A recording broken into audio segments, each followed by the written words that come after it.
بسم اللہ الرحمن الرحیم۔ کشمیر ڈیجیٹل کے ساتھ میں ہوں سید عارف بہار۔ ناظرین، فرزند کشمیر حضرت علامہ اقبال نے کیا خوب کہا تھا کہ توڑ اس دست جفا کیش کو یا رب جس نے روح آزادی کشمیر کو پامال کیا۔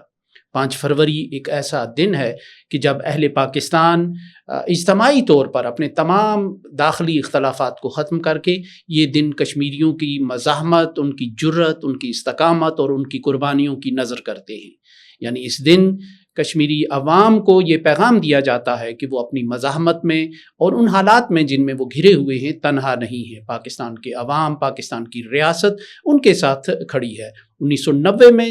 جب کشمیریوں کی مزاحمت ایک نئے انداز سے شروع ہوئی اور انہوں نے آزادی کا مطالبہ برسر عام کرنا شروع کیا تو بھارت نے ان جذبات کو کچلنے کے لیے اپنی فوج میں نہ صرف اضافہ کیا بلکہ مرکزی قوانین کو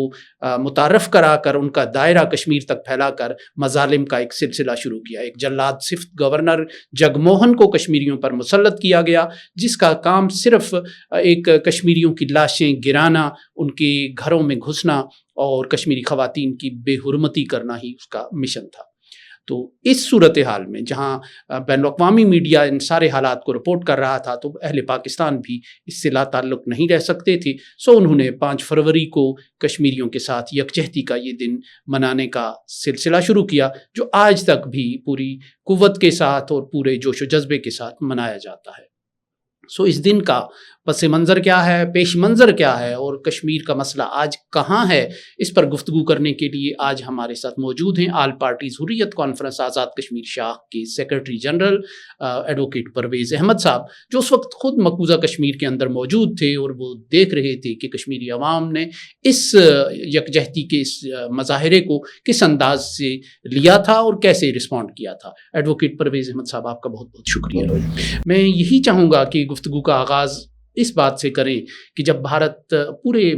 قوت کے ساتھ مظالم کشمیریوں پر ڈھا رہا تھا اور یہاں سے ان کی حمایت میں ایک آواز بلند ہوئی یکجہتی کی، تو وہ کیا ماحول تھا، کیا منظر تھا، کیا جذبات تھے؟ بسم اللہ الرحمن الرحیم۔ عارف صاحب، آپ کا اور کشمیر ڈیجیٹل کا شکریہ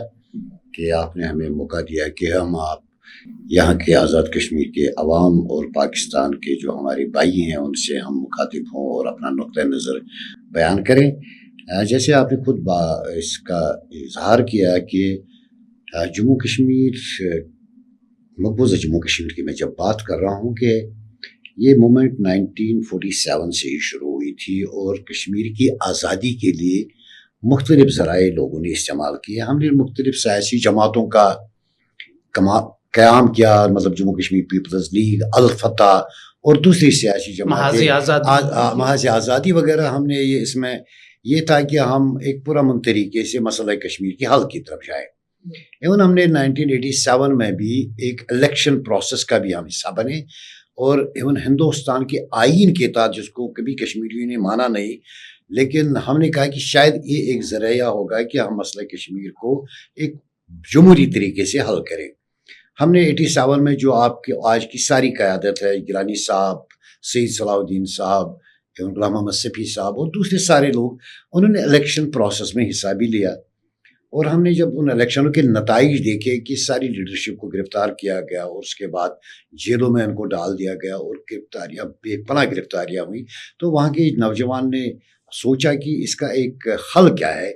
نہ یہ بات چیت کی بات سنتے ہیں، نہ یہ الیکٹورل پروسیس کی بات سنتے ہیں، کوئی ڈیموکریٹک طریقہ یہ اپنانے کے لیے تیار نہیں، تو انہوں نے ایک مزاحمت شروع کی 89-88 میں۔ اس میں مسلح جدوجہد بھی تھی، ایک پولیٹیکل، ایک آپ سمجھے کہ پولیٹیکلی بھی لوگ سڑکوں پہ آنے لگے اور لاکھوں کی تعداد میں لوگ سراپا احتجاج ہوئے کہ ہمیں آزادی نصیب ہو۔ لیکن ہوا یہ کہ جب پاکستان کے جو اس وقت کے سیاسی زعما تھے، انہوں نے اس بات کو محسوس کیا کہ اس وقت کشمیریوں کی آواز کو لبیک کہنے کی ضرورت ہے، اس کو ریسپرکیٹ کرنے کی ضرورت ہے، کیونکہ قاضی حسین احمد صاحب نے اس وقت انیشیٹو لے لیا اور انہوں نے ایک تجویز دی کہ ہم یہاں پہ پورے پاکستان میں ایک دن ایسا مختص کرے جس میں اس کو یکجہتی کشمیر کا نام دیا جائے، اور میاں محمد نواز شریف چونکہ پنجاب کے اس وقت وزیر اعلیٰ تھے، انہوں نے اس کو اونرشپ دی، انہوں نے اس کو لبیک کہا اور اس کو فلی امپلیمنٹ کرنے میں شہید محترمہ بے نظیر بھٹو صاحبہ کا بھی بڑا ہاتھ ہے۔ جب یہ یہاں پہ یہ یکجہتی کا جب پیغام دیا گیا تو اس وقت چونکہ کشمیریوں نے ہمیشہ ہی پاکستان کو اپنا بڑا بھائی سمجھا اور ہر وقت یہ امید کی کہ یہ ہماری مدد کسی نہ کسی طرح کرے. لیکن جب یہ 5 کا جو یہ دن تھا جب اس کو یہاں پہ ایک بڑے پیمانے پہ حکومتی سطح پہ اور political parties irrespective of their political divide, حتیٰ کہ اس کو سیاسی حالات بھی کوئی اچھے نہیں تھے اس وقت. پنجاب کی حکومت مسلم لیگ کے پاس تھی، مرکز کی حکومت جناب آپ کی پیپلز پارٹی کے ساتھ ہی، جماعت اسلامیہ ایک ڈویژن تھی، پولیٹیکل ڈویژن. لیکن اس وقت تمام سیاسی جماعتوں نے اس ڈویژن کو ایک طرف رکھتے ہوئے انہوں نے اس دن کا جب بڑے جوش خروش سے منایا تو کشمیر میں ایک آپ سمجھے کہ ایک ریسپائٹ، آپ سمجھے کہ اس کو بڑا پازیٹیو لیا گیا کہ نہیں، یہ جدوجہد جو ہم نے شروع کی اس کی لیجیٹیمیسی ہے کیونکہ پاکستانی قوم جو ہے ہمارے ساتھ کھڑی ہے. اچھا ایڈوکیٹ صاحب، یہ میں چاہوں گا کہ اس وقت آپ چونکہ مقبوضہ کشمیر میں تھے اور آئے روز خبریں ملتی تھی BBC سے، وائس آف امریکہ سے، ہم مانیٹر کرتے تھے اس کو کہ آج 20 لوگوں کو شہید کیا گیا، آج فلاں جگہ کریک ڈاؤن کر کے گھروں میں خانہ تلاشیاں لی گئیں اور اس طرح کے خواتین پہ مظالم ڈھائے گئے. تو یہ جو جگموہن جیسا جو ایک مرکزی کردار تھا اس ساری مظالم کا، اس کو کیوں مسلط کیا گیا تھا اس مرحلے پر؟ کیا وہ واقعی یہ کچلنا ہی تھا طاقت کے ذریعے مقصود ان کا؟ جگموہن کی جب آپ ہسٹری دیکھیں، اس سے پہلے دہلی کا گورنر بھی رہا ہے. وہاں پہ بھی اس نے جب دلی کو ایک ڈیولپمنٹ پلان جب دلی کا آیا تھا تو اس وقت اس نے وہاں پہ بستیوں پہ بلڈوزر چلا دیا. ترکمان گیٹ کا قتل عام، ترکمان گیٹ بڑا مشہور ہے، بلڈوزر چلایا. وہ اس کے پاس کوئی انسانیت نام کی کوئی چیز نہیں تھی. اس نے اسی کو ذہن میں رکھتے ہوئے انہوں نے کہا کہ مقبوضہ کشمیر میں اگر کوئی بندہ ہے جس کا ہیومن ہارٹ نہ ہو تو پھر ادھر جگموہن کو انہوں نے تعینات کیا. یعنی سوچی سمجھی یہ اور جگموہن کا کشمیر آنے کے آپ دیکھیں اس کے فوراً بعد ایک اور ایکٹیویٹی انہوں نے کی کہ وہاں پہ جو ہمارے پنڈت تھے جو تحریک آزادی کا حصہ تھے، انہوں نے ان کو ایز اے کنن فوڈر استعمال کر کے ان کا قتل عام شروع کیا. انہوں نے ایک خوف کا ماحول پیدا کیا اور الزام ہمارے جو اس وقت مجاہدین تھے ان پہ لگانا شروع کر دیا. اور وہاں سے ماس ایگزیڈس ان کو وہاں سے اٹھا کر گاڑیوں میں باہر دلی اور جموں میں ان کو پناہ گاہوں میں رکھ دیا اور دنیا کے سامنے ایک امپریشن کرنے کی کوشش دی کہ کیا مقبوضہ کشمیر میں جو یہ لیجیٹیمیٹ تحریک آزادی ہے یہ ایک ٹیررسٹ ہے. اور اسی دن سے ہندوستان نے یہ نیریٹو بلڈ شروع کر دیا کہ مقبوضہ کشمیر میں جو تحریک آزادی یہ دہشت گردی کی تحریک ہے. جبکہ ہم یہ آن ریکارڈ ہندوستان ہے، اقوام متحدہ خود وہ معاملے کو لے گیا، وہاں جب قراردادیں پاس ہوئی ان کو انڈورس کیا. وہاں لارڈ ماؤنٹ بیٹن جو جب ایک سو کالڈ جس کو ہم کہتے ہیں انسٹرومنٹ آف ایکسیشن جو انڈیا کلیم کرتا ہے، حتیٰ کہ 1995 میں انہوں نے کہا وہ انسٹرومنٹ آف ایکسیشن یا تو چوری ہو گیا یا ہمیں گم ہو گیا، جو کہ ہے نہیں کہیں، اور جس پہ ایلسٹر لیم نے بھی لکھا ہے کہ اس کی کوئی وجود نہیں ہے. ہم نے دیکھا کہ ان کو جب دلی لے کر گئے تو اس کے بعد اس نے جو قتل عام مقبوضہ کشمیر میں شروع کر دیا. اس کا ایک بنیادی وجہ یہ تھی کہ کشمیری کی ریزسٹنس موومنٹ سے اس کو ختم کیا جائے. لیکن کشمیریوں کو چونکہ وہ سمجھتے تھے کہ ان کا حق ہے، ایک جینوئن حق ہے، یہ اقوام متحدہ کا قرارداد شدہ جو قرارداد ہے اور یہ شعوری فیصلہ تھا ان کا اٹھ کھڑے ہونے کا، اور پارٹیشن پلان کے مطابق بھی اس کا حل ہونا چاہیے. تو کشمیریوں نے پھر ان مظالم کو سہنے کا فیصلہ کر لیا اور انہوں نے پھر اپنے آپ کو ڈال دیا اس ماحول میں کہ ہم نے یہ تحریک آزادی کو اپنی منطقی عوام تک پہنچانا ہے. شہادتیں بھی ہوں گی، عصمتیں بھی لٹیں گی، بچے بھی گرفتار ہوں گے. اور الحمدللہ اب آپ دیکھیں کہ آج 89 سے آج تک آپ دیکھیں کہ کشمیر کی تحریک آزادی میں کوئی فرق آج تک آپ کو نظر نہیں آیا. ہندوستان نے بڑے اکنامک پیکیجز لانے کی کوشش کی، کبھی 10,000 کروڑ کا پیکیج، کبھی 15,000 کروڑ کا پیکیج، لیکن یہ مروب نہیں کشمیریوں کو کر سکا.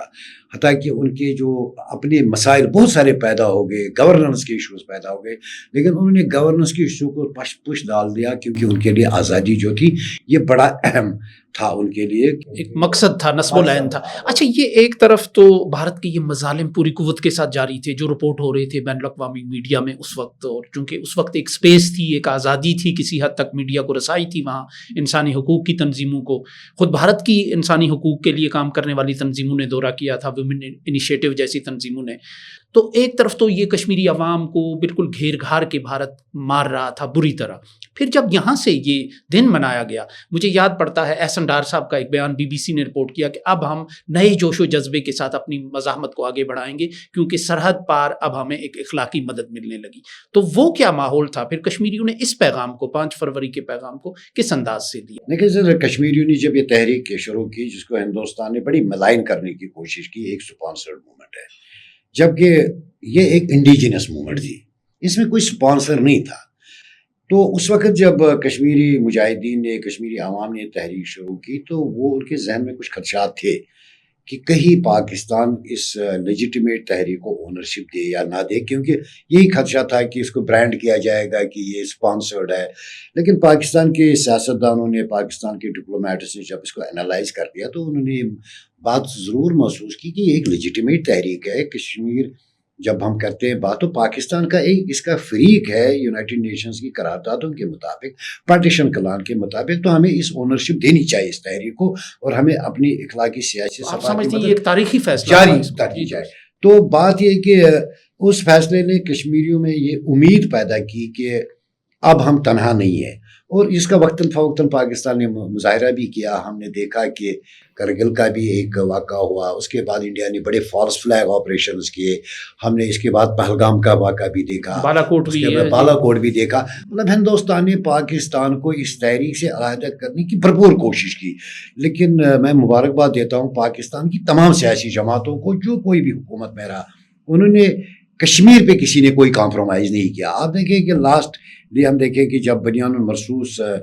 جب یہ ہم نے دیکھا بنیان المرصوص کے بعد جب ہندوستان نے پہلے جب آپریشن سندور کیا تو اس کے بعد پہلے اس نے پانی ہمارا بند کیا, انڈس واٹر ٹریٹی کو سسپینڈ کیا, ایئر لائنز, تمام چیزیں اس نے سسپینڈ کی, اور پاکستان کو ایک پریشر میں لانا چاہتا تھا کہ یہ دستبردار ہو جائے تحریک آزادی کشمیر سے. لیکن پاکستان نے اس وقت بھی جو ہمارے یہاں کے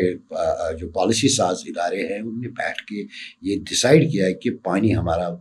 ترجیح نہیں ہے, ہماری ترجیح جو ہے وہ کشمیر ہے, ٹریڈ ہماری ترجیح نہیں ہے. تو اس سے یہ پھر ایک چیز بالکل اسٹیبلش ہو گئی کہ جو پروپیگنڈا ہندوستان کر رہا تھا کہ پاکستان نے گیو اپ کر دیا اور وہ اس تحریک آزادی سے اپنے آپ کو پیچھے ہٹا رہا ہے, وہ بنیان المرصوص میں بالکل واضح ہوا کہ ایک بڑی قوت, 5 گنا بڑی طاقت کے خلاف پاکستان نے وہ انیشیٹ لے لیا, ان کو جواب دے دیا, اور بات ساتھ یہی کی تھی کہ کشمیر پہ ہم کوئی کمپرومائز کرنے والے نہیں ہیں. ایون اگر ہماری زمینیں سوکھ بھی جاتی ہے, ہمارا کاروبار تباہ بھی ہو جاتا ہے, تو یہ اس چیز کی دلیل ہے کہ پاکستان مسئلہ کشمیر میں کتنا سنجیدہ ہے کہ یہ اپنے آپ کو کسی بھی حد تک لے جا سکتا ہے. اور اب جب آپ 5 فروری کی بات کر رہے ہیں, کیونکہ 5 فروری اب آنے والا ہے, 1-2 دن میں آنے والا ہے, تو جس طرح ہم نے مئی میں دیکھا, اپریل مئی میں جس طرح دیکھا کہ پاکستان کی جو مسلح افواج نے جو ہندوستان کو جواب دے کر کشمیریوں کے دلوں میں ایک امید پیدا کی کہ ہم کسی بھی حد تک جا سکتے ہیں, اب اس کو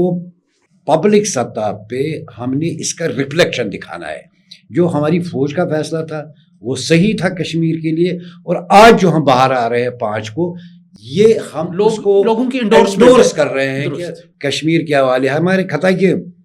پاکستان پہ ہمیں, پاکستان کے عوام کے حوالے سے ہمیں وہ کہتے ہیں آیوٹا آف ڈاؤٹ, اتنا بھی شک نہیں ہے. لیکن آپ کمرے میں بیٹھ کر یکجہتی نہیں کرتے, آپ کی یکجہتی نظر آنی چاہیے. جنگل میں مور ناچا کس نے دیکھا؟ یہ نظر آنے کا یہی طریقہ ہے کہ آپ جب باہر نکلتے ہیں اپنے کشمیری بھائیوں کے ساتھ, ان کے حق میں نعرے لگاتے ہیں, ان کے حق میں دعا کرتے ہیں, ان کے حق میں کانفرنسز کرتے ہیں, تو اس کا جو ہے میسیج انٹرنیشنلی بھی جاتا ہے اور مقبوضہ کشمیر کے لوگوں کو بھی پیغام جاتا ہے کہ کشمیری